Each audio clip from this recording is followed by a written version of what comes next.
우리 함께 찬양하겠습니다. 찬송가 387장 멀리 멀리 갔더니 찬양하겠습니다. 찬송가 387장입니다. 함께 찬양합니다. 멀리 멀리 갔더니 처량하고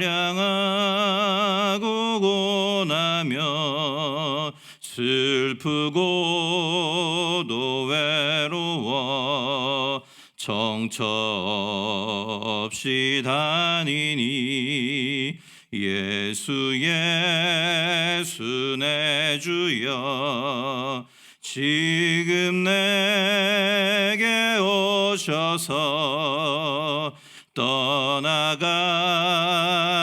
마시고 길이 함께 하소서.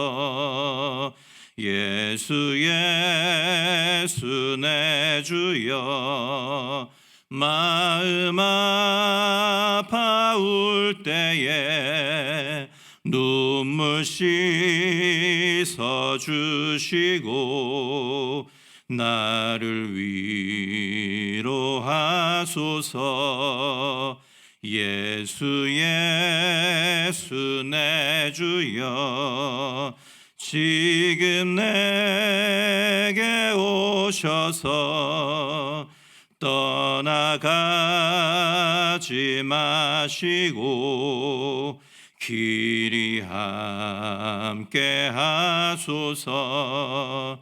다니다가 쉴 때에 쓸쓸한 것만 나도 홀로 있게 마시고 주여 보하소서. 예수 예수 내 주여 지금 내게 오셔서 떠나가지 마시고 길이 함께 하소서. 아멘. 사랑의 감사를 드립니다. 이 아침 하루를 시작하는 오늘 이 시간 우리를 주님의 정가운데로 불러주시고 함께 예배하며 주님을 찬양하며 주님께 우리의 삶을 내어 맡기며 하루를 시작하게 하심을 인하여 감사를 드립니다. 오늘 이 시간 함께 나누는 말씀과 그 말씀을 붙잡고 기도하는 모든 순간 성령 하나님께서 우리 가운데 함께하여 주시고 임재하여 주셔서 하나님의 놀라우신 뜻이 우리의 삶 가운데 이루어지는 하루 될 수 있도록 주께서 함께하여 주시옵소서. 부족한 입술로 말씀을 나눌 때 우리 안에 계신 성령께서 그 말씀을 깨달을 수 있는 지혜를 허락하여 주시고 이 말씀 속에 우리 각자에게 필요한 하나님의 음성을 듣는 저희들 되게 하여 주시옵소서. 감사하며 예수님의 이름으로 기도하옵나이다. 아멘. 예, 우리 함께 나눌 말씀 오늘은 이사야서 54장입니다. 이사야서 54장 우리 한 장 전체를 좀 봐야 될 것 같습니다. 이사야서 54장 1절에서 17절까지 말씀 제가 봉독해 드리도록 하겠습니다. 제가 읽겠습니다. 잉태하지 못하며 출산하지 못한 너는 노래할지어다. 상고를 겪지 못한 너는 외쳐 노래할지어다. 이는 홀로 된 여인의 자식이 남편 있는 자의 자식보다 많음이라. 여호와께서 말씀하셨느니라. 내 장막터를 넓히며 내 처소의 휘장을 아끼지 말고 널리 펴되 너의 줄을 길게 하며 너의 말뚝을 견고히 할지어다. 이는 내가 좌우로 퍼지며 내 자손은 열방을 얻으며 황폐한 성읍들을 사람 살 곳이 되게 할 것임이니라. 두려워하지 말라. 내가 수치를 당치 아니하리라. 놀라지 말라. 내가 부끄러움을 보지 아니하리라. 내가 내 젊었을 때의 수치를 잊겠고 과부 때의 치욕을 다시 기억함이 없으리니 이는 너를 지으신 이가 내 남편이시라. 그의 이름은 만군의 여호와이시며 내 구속자는 이스라엘의 거룩한 이시라. 그는 온 땅의 하나님이라 일컬음을 받으실 것이라. 여호와께서 너를 부르시되 마치 버림을 받아 마음에 근심하는 아내 곧 어릴 때의 아내 되었다가 버림을 받은 자에게 함과 같이 하실 것임이라. 내 하나님께서 말씀하셨느니라. 내가 잠시 너를 버렸으나 큰 긍휼로 너를 모을 것이요 내가 넘치는 진노로 내 얼굴을 내게서 잠시 가렸으나 영원한 자비로 너를 긍휼히 여기리라. 내 구속자 여호와께서 말씀하셨느니라. 이는 내게 노아의 홍수와 같도다. 내가 다시는 노아의 홍수로 땅 위에 범람하지 못하게 하리라 맹세한 것 같이 내가 내게 노하지 아니하며 너를 책망하지 아니하기로 맹세하였노니 산들이 떠나며 언덕들은 옮겨질지라도 나의 자비는 내게서 떠나지 아니하며 나의 화평의 언약은 흔들리지 아니하리라. 너를 긍휼히 여기시는 여호와께서 말씀하셨느니라. 너 공고하며 광풍에 요동하여 안위를 받지 못한 자여 보라.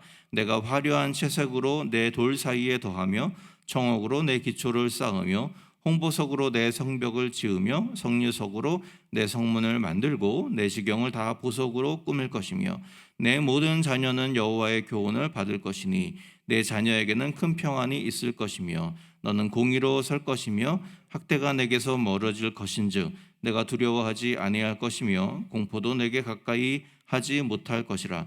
보라, 그들이 분쟁을 일으킬지라도 나로 말미암지 아니한 것이니 누구든지 너와 분쟁을 일으키는 자는 너로 말미암아 패망하리라. 보라, 숯불을 불어서 자기가 쓸만한 연장을 제조하는 장인도 내가 창조하였고 파괴하며 진멸하는 자도 내가 창조하였은즉 너를 치려고 제조된 모든 연장이 쓸모가 없을 것이라. 일어나 너를 대적하여 송사하는 모든 혀는 내가 정죄를 당하리니 이는 여호와의 종들의 기업이요 이는 그들이 내게서 얻은 공이니라. 여호와의 말씀이니라. 아멘. 예, 우리가 보통 인생 역전이라는 말을 많이들 하는데요. 어떤 사람의 삶이 완전히 뒤바뀌어서 뭐 이렇게 가령 힘들던 사람들이 성공한다든지 가난했던 이가 부자가 된다든지 이런 것을 우리가 인생 역전이라는 말로 많이 표현을 하는데 흥미롭게도 우리 성경을 읽다 보면 이 인생 역전의 이야기들이 굉장히 많이 등장을 하게 됩니다. 오늘 읽은 본문도 마찬가지로 유대 백성을 향한 거의 멸망했다라고 사람들이 판단했던 유대 민족을 향한 인생 역전의 약속을 하나님이 주시는 장면입니다. 54장을 이해하려면 53장 내용과 연결이 된다는 것을 우리가 기억을 해야 되는데요.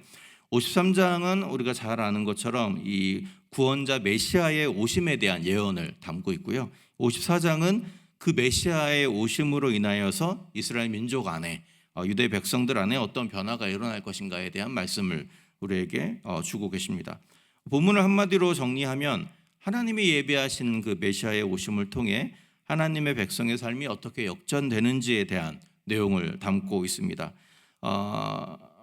하나님께서 이 소망을 잃어버린 이 포로된 이스라엘에게 약속을 주시면서 이제 너희들의 미래가 비록 너희가 당장은 포로로 잡혀가서 마치 너희가 완전히 멸망한 것처럼 보일지라도 너희의 미래가 지금과는 전혀 다른 모습이 될 것이다 라는 것을 이야기를 합니다. 너희가 지금 당하는 고난이 도리어 축복을 가져오는 마중물이 될 것이다, 이런 이야기를 하고 계십니다. 본문을 우리 하나씩 좀 살펴보면 좋겠는데 1절에서 3절은 이 내용을 이런 어떤 하나님의 약속을 잉태치 못하고 생산치 못한 여인에 비유해서 말씀을 합니다. 그리고 잘 아시듯이 고대 사회에서 아이를 낳지 못한다는 것은 굉장히 큰 문제였죠. 왜냐하면 아이를 통해서 각 가정의 기업이 대대로 물려지게 됩니다. 네, 특별히 남자아이, 아들이 없다라는 사실은 이제 자신에게 물려질 기업을 잃어버릴 수도 있다라는 것을 의미했고요. 따라서 잉태지 못한 여인에게는 미래의 소망이 없을 수밖에 없는 당시의 사회적인 구조였습니다. 그래서 하나님은 바벨론 포로로 잡혀간 이스라엘이 유대 백성들의 삶이 마치 잉태치 못한 여인처럼 미래가 없고 소망이 없는 그런 상황이라는 것을 이야기를 하시죠. 그런데 이제 그들에게 하나님 말씀하시죠. 이제 기뻐 노래하라. 왜 기뻐 노래하라고 말합니까? 홀로 된 여인의 자식이 남편이 있는 자의 자식보다 많게 될 것이다. 그러니까 홀로 된 여인은 자식을 낳을 수 없는 상황인데 자식을 낳을 수 없는 것 같은 너희의 인생에 이제 자식이 많다고 자랑했던 다른 여인들보다 훨씬 더 많은 자녀를 갖게 될 것이다. 이렇게 말씀을 하고 있는 거죠. 사실 이사야의 예언은 이 한나의 노래를 모티브로 하고 있습니다. 한나는 아이를 갖지 못한 그래서 평생 슬픔 가운데 있었던 여인이지 않습니까? 근데 그가 사무엘을 낳은 후에 그가 한나의 노래라는 유명한 그 성경 구절을 살펴보면 그가 감사의 찬양을 하나님께 드리면서 이런 얘기를 하죠. 잉태치 못하던 여인은 자녀를 낳고 자녀를 많이 낳은 여인은 쇠약하게 된다. 이런 이야기를 합니다. 이 노래를 통해서 한나가 말하고 있는 것은 하나님의 도우심으로 인해서 한 사람의 인생이 어떻게 뒤바뀌게 되는지, 어떻게 역전되는지를 이야기를 하고 있는 것이죠.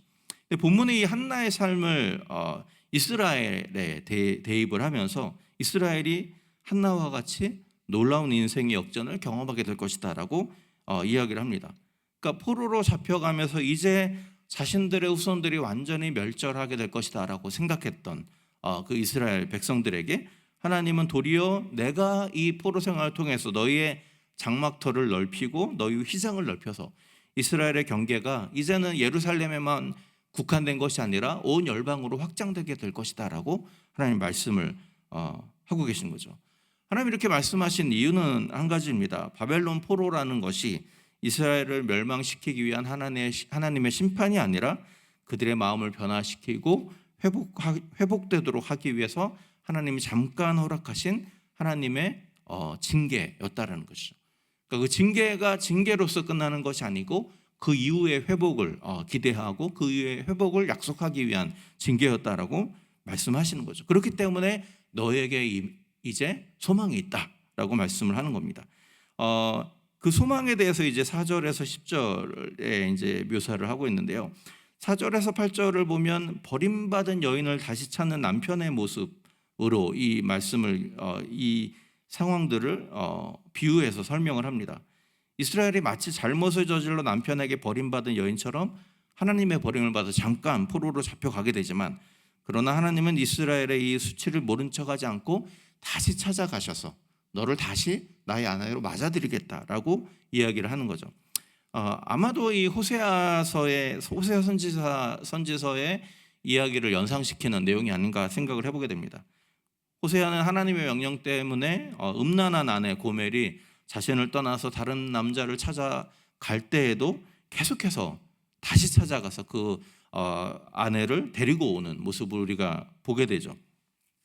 하나님이 그런 이 고통스러운 일을 호세아에게 하시도록 말씀하신 이유는 뭐냐면 바로 그 모습이 이스라엘이 계속 자기를 배반하고 자신에게서부터 돌아설 때에도 끝까지 다시 찾아와서 그들을 용서하시고 회복시키시는 하나님의 모습을 가리키고 있기 때문에 그렇습니다.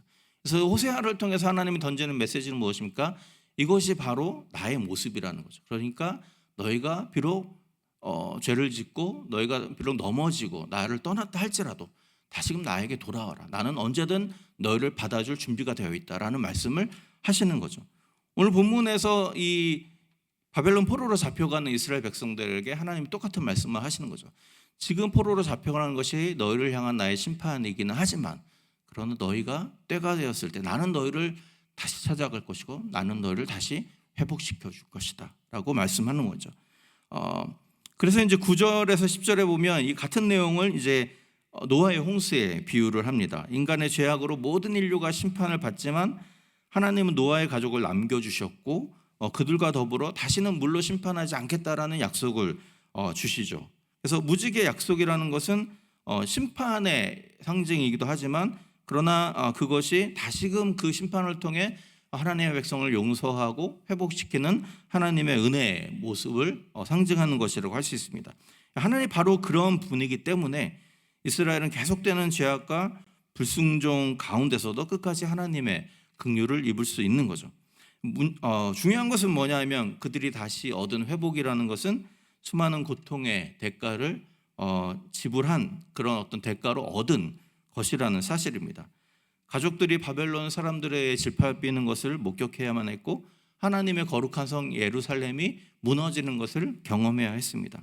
그리고 말과 종교와 문화가 다른 곳으로 흩어져서 그 사람들의 낯선 시선들을 감내하면서 살아가야 하는 여러 가지 어려움들을 경험할 수 있었던 그런 회복이었다라는 것이죠. 그래서 가장 중요한 것은 정말 좋은 것은 그런 여러 가지 심판을 당하기 전에 하나님께 돌아오는 것이죠. 그래서 예레미야 선지자를 통해서 이사야 선지자를 통해서 수많은 선지자들을 통해서 하나님 계속해서 말씀하신 겁니다. 그들이 심판당하기 전에 말씀하신 거죠. 빨리 나에게 돌아오라는 거죠. 너희가 이런 심판을 당하기 전에 빨리 돌아오라.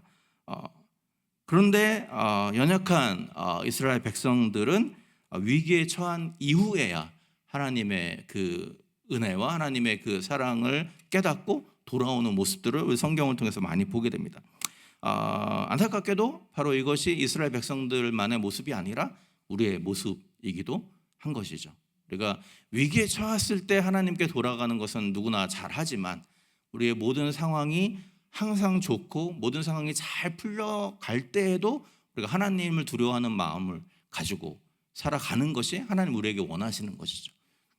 어려움을 당하고 위기를 당하고 하나님의 채찍을 맞고 그제서야 돌아오는 것보다는 모든 것이 화평하고 모든 것이 평화로울 때 그럼에도 불구하고 하나님을 두려워하는 마음으로 하나님 뜻대로 살아가는 것, 그것이 하나님 우리에게 원하시는 모습이 아닌가라는 생각을 오늘 본문을 통해서 하게 됩니다. 어찌되었든 이런 과정을 통해서 이제 11절에서 17절에 보면 바벨론 포로 이후에 예루살렘이 어떤 모습으로 바뀌게 될 것인지에 대한 약속을 하나님이 주십니다. 이거 보면 무너진 예루살렘이 진귀한 보석과 값진 돌로 아름답게 장식될 것이다 라고 말씀을 합니다. 문자적으로 예루살렘 성의 보석을 바꿀 것이라는 말이라기보다는 예루살렘이 누리게 될 화려함과 영광을 비유적으로 표현한 것이죠. 그러니까 사람들의 비웃음거리로 전락됐던 예루살렘이 포로 이후에 세상이 우러러보는 휘황찬란한 곳이 될 것이다 라고 말을 하고 있습니다. 근데 한 가지 생각해 봐야 될 것은 포로기 이후에 재건된 예루살렘이 사실은 실제로 그렇게 대단하지 않았다라는 것입니다. 우리가 잘 아시듯이 에스라서를 보면 예루살렘 성전의 과거의 영광을 알던 노인들이 그 성벽과 성전이 재건된 이후에 그 모습이 과거에 비하면 너무 보잘것없는 모습이었기 때문에 도리어 크게 통곡하는 장면이 등장합니다. 그래서 오늘 본문의 예언이 단지 포로기한 이후에 세워질 어떤 문자적인 예루살렘 성전을 가리킨다고 보기는 어려울 것 같습니다. 도리어 이 본문은 어디랑 연결되냐 하면 계시록 마지막 장에 22장에 보면 새 예루살렘이 하늘에서 내려오는 장면을 보죠. 거기에 보면 수많은 보석들이 박혀 있는 내용을 이렇게 우리가 볼 수 있습니다. 그렇게 연결해서 본다면 아마도 오늘 본문이 말하고자 하는 이 약속은 단순히 포로기한 이후 70년 이후에 다시 재건된 예루살렘 성전의 문자적인 의미를 가리키는다기보다는 예수 그리스도를 통해서 세워지는 신약의 교회와 또 예수 그리스도의 재림을 통해서 하늘로부터 내려올 온전히 완성될 하나님 나라 새 예루살렘을 가리키는 예언으로 봐야 되지 않을까라는 생각을 해보게 됩니다. 바벨론 포로 생활이라는 것은요, 사실은 역사적인 관점에서 볼 때 예수님의 오심을 준비하는 기간이었다고 할 수 있습니다. 이 시간을 통해서 하나님은 교만해졌던 이스라엘의 마음을 낮추셨고 또 이방인들에 대한 열린 자세를 갖게 하셨죠. 그래서 이 시기를 지나면서 헬라어로 구약 성경이 번역되게 하셨고 그것을 통하여서 모든 사람들이 이스라엘 사람들뿐만 아니라 모든 사람들이 이제는 하나님의 말씀을 자기의 언어로 읽을 수 있는 준비를 하시는 과정들이 바벨론 포로 기간의 연장선상에서 이루어지게 된 것이죠. 결국 예루살렘이 영광을 누리는 것은 그들의 부요함이나 군사력 때문이 아니라 그들로부터 시작해서 세계로 증거될 하나님의 말씀, 복음 때문이었다고 할 수 있습니다. 그래서 오늘 본문에 계속되는 하나님의 약속은 이런 관점에서 좀 이해할 필요가 있는 것 같습니다. 하나님이 마지막 부분, 오늘 본문의 54장의 마지막 부분에 보면 누구도 이스라엘을 무너뜨릴 수 없게 만들겠다라고 이야기하죠. 이스라엘을 치료하는 자들은 내가 치게 할 것이고 이스라엘을 치기 위해서 만드는 모든 무기들은 쓸모없게 만들 것이다 라고 이야기를 합니다. 하나님이 이렇게 약속을 하시는 이유는 한 가지 이유 때문인 것이죠. 포로기 이후에 그들을 통해서 예수 그리스도가 오실 것이고 그 예수 그리스도를 통해서 세계 열방이 하나님을 알게 될 것이기 때문이라는 것입니다. 결국 하나님이 이스라엘을 회복시키고 변화시키고 다시 너희에게 소망을 주겠다라고 약속하시는 이유는 뭐냐면 단순히 이스라엘이 이뻐서라거나 그들이 그럴 만한 자격이 있어서가 아니라 그들이 가지고 있는 사명 때문에 그런 것이죠. 어찌되었든지 간에 이스라엘 민족을 통해서 예수 그리스도를 이 땅에 보내실 것이고, 그를 통하여서 온 열방의 복음을 증거하는 하나님의 사역을 감당하기 위해서는 이 이스라엘이 다시 회복될 수밖에 없는 상황이었던 것이죠. 그래서 소망 없던 이스라엘이 인생 역전을 경험할 수 있었던 이유는 그들이 뭔가 대단해서가 아니라 하나님이 그들을 통해서 하실 일이 있었기 때문인 것이죠. 그렇기 때문에 그들을 다시 바닥에서 이끌어내셔서 다시금 하나님의 영광이 백성이 될 수 있는 기회를 그들에게 허락을 하시는 것이죠. 오늘 본문은 우리가 무엇을 붙잡고 살아가야 할지에 대한 내용을 우리에게 보여준다라고 생각이 됩니다. 본문은 이스라엘 백성에게 인생 역전을 약속하신 하나님에 대해서 말씀하십니다. 우리가 살아오면서 한 번쯤 꿈꿔보잖아요. 우리의 인생 역전, 어떤 식으로든 지금의 문제가 해결되고 우리가 이전과는 다른 모습으로 변화될 것을 바라보고 소망하는 마음은 누구에게나 있습니다. 그러나 우리가 한 가지 기억해야 될 것은 무엇이냐면, 하나님이 이스라엘에게 인생 역전을 허락하신 이유는 무엇이냐면 그들에게 주신 사명 때문이었다는 것이죠. 하나님의 복음을 증거해야 될 사명, 또 온 세계에 하나님의 빛을 비춰야 되는 사명, 그 사명 때문에 하나님 끝까지 이스라엘을 붙잡고 그들을 변화시켜 주셨다라는 것이죠. 마찬가지로 우리가 인생의 여러 가지 변화들, 인생 역전을 꿈꾸기 전에 우리가 붙잡아야 할 것도 사명이라는 것을 오늘 본문은 우리에게 말씀을 하고 있습니다. 하나님이 나를 통해 이루기 원하시는 그것이 무엇인지를 먼저 깨달아야 할 필요가 있는 것이죠. 그리고 그 사명에 순종해야 될 필요가 있습니다. 인생 역전이라는 은혜, 축복은 이 사명을 붙잡고 살아갈 때 하나님이 덤으로 주시는 그런 덤과 같은 은혜일 뿐이라는 것이죠. 우리가 한 가지 오해하지 말아야 될 것은 뭐냐면, 사명이라는 것이 특별한 소수에게만 주어진 어떤 아주 특별한 어떤 부르심이 아니라는 것을 우리가 기억하실 필요가 있습니다. 목회자나 선교사가 되는 것처럼 다분히 종교적인 사명을 받은 사람도 있지만, 그러나 대부분의 그리스도인들은 이 세상 속에서 그리스도인답게 살아가는 삶을 통해 선한 영향력을 미치는, 어떻게 보면 더욱 소중하지만 더욱 어려운 사명을 부여받은 사람들입니다. 우리가 풍성한 삶을 살아가는 가장 확실한 방법은 그 사명을 붙잡는 것이죠. 왜냐하면 그 사명을 붙잡고 살아갈 때 하나님이 거기에 필요한 힘과 능력과 재물들을 부어주시기 때문에 그렇습니다. 그렇기 때문에 우리가 정말로 구해야 될 것은 인생 역전 자체가 아닌 것이죠. 그것은 하나님의 손에 달려있고 하나님이 언제든지 필요하시면 우리에게 주실 수 있는 것입니다. 그러니 우리가 구할 유일한 한 가지는 무엇입니까? 나를 부르신 하나님의 뜻이 무엇인지를 깨닫게 해달라는 것이죠. 그 뜻을 구할 때 하나님께서 그 모든 것들을 더하여 주시는 것입니다.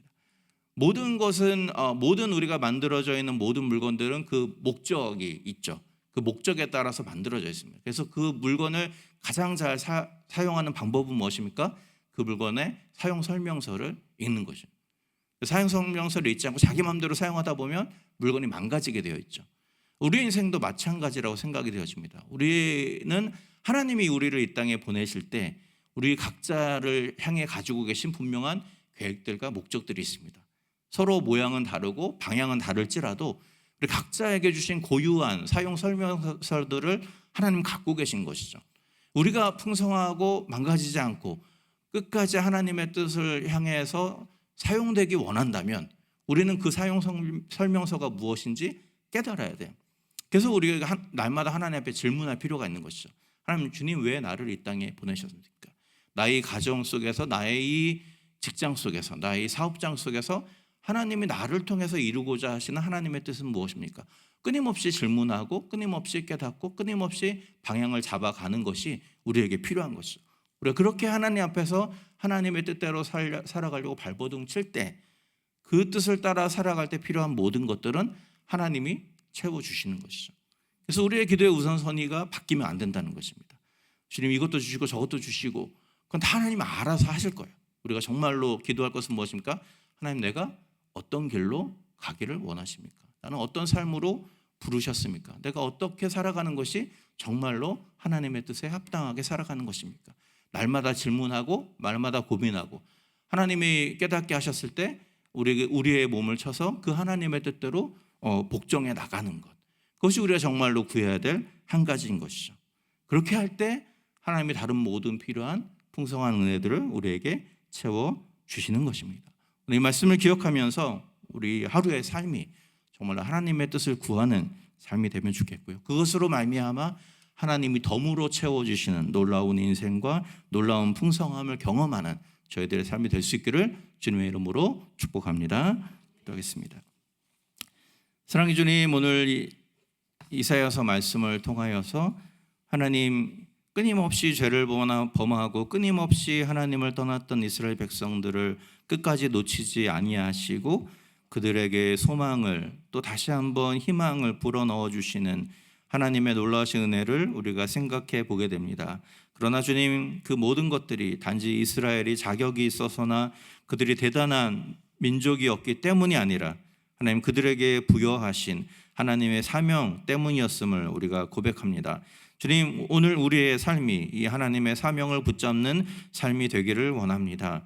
하나님, 우리가 이런저런 과정을 통하여서 미국 땅에 정착하게 되었고 또 이런 저런 과정을 통해서 현재 직장과 사업장을 운영하게 되었고 또 이런 저런 과정을 통하여서 이제 은퇴하고 하나님 앞에서 남은 여생을 살아가고 있는 상황 가운데 있습니다. 그러나 이 모든 과정 속에 하나님 우리를 부르심의 목적과 뜻과 계획이 있는 줄로 압니다. 하나님 그것을 깨달아 알아가는 저희들의 삶이 되기를 원합니다. 하나님 우리의 삶에 당장 필요한 필요들을 구하는 것으로 우리가 만족할 것이 아니라 하나님의 뜻을 붙잡고 살아가는 삶 속에 하나님 정말로 하나님이 그 필요에 따라 모든 것을 채워주시는 은혜를 경험하는 우리의 인생이 되기를 원합니다. 하루를 시작하는 우리의 삶 가운데 하나님 우리의 귀를 열어주시고 우리의 마음을 열어주셔서 오늘 우리를 부르신 하나님의 뜻이 무엇인지 질문하는 저희들 되게 하여 주시고 우리가 여러 가지 수많은 고민과 결정해야 될 문제들 가운데 있다면 어떻게 결정하는 것이 하나님의 뜻인지 질문하고 묻고 또 물음으로 말미암아 정말로 끝까지 하나님의 손에 붙들림 받은 우리의 삶이 되게 하여 주시옵소서. 그렇게 할 때 사명을 붙잡고 살아가는 우리의 삶 가운데 필요한 모든 것들을 채우시는 하나님의 풍성한 은혜를 경험하는 저희들의 인생 될 수 있도록 주께서 축복하여 주시옵소서. 연약한 교회를 위하여서 기도합니다. 이 교회도 주님의 손에 올려드립니다. 이 교회를 세우실 때 주님이 계획하셨던 분명한 목적과 계획이 있을 터인데 하나님 우리가 그것을 망각하고 우리가 우리의 눈에 보이는 대로 우리의 눈에 보기 좋은 대로 우리의 교회를 이끌어갈 것이 아니라 하나님의 뜻이 무엇인지를 묻고 또 묻는 과정을 통하여서 하나님의 뜻에 합당한 교회로 세워져 나가는 아름다운 공동체 될 수 있도록 주께서 축복하여 주시옵소서. 감사합니다. 예수님의 이름으로 기도하옵나이다. 아멘. 자유롭게 기도하시고 돌아가시면 되겠습니다.